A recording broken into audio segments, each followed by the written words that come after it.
Now from Place Ministries, another inspirational moment. Welcome back to Your Place. Isaiah 55:8-9 says, "For my thoughts are not your thoughts, neither are your ways my ways, declares the Lord.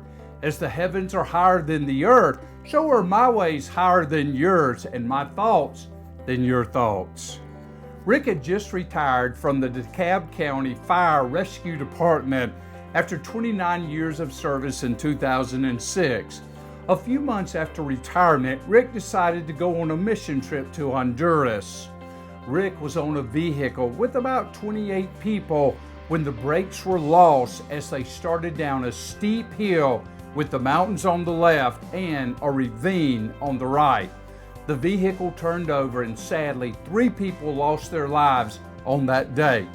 Rick told me he believed God had brought him on this trip for a reason. He also told me he struggled on why God, in God's moment of decision, had spared his life that day, while he chose for 3 others to have their earthly lives ended that day.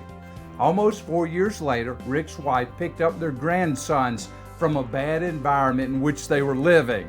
Since then, Rick and his wife have adopted their 2 grandsons.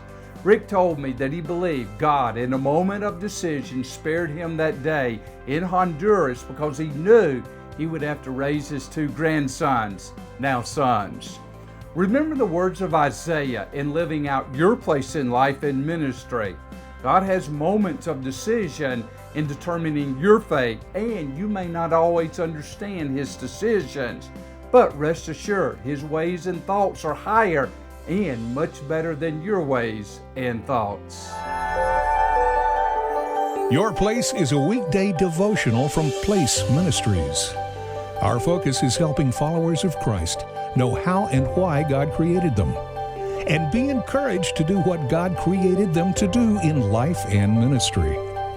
For a list of free resources, go to placeministries.org and join us every weekday right here at Your Place.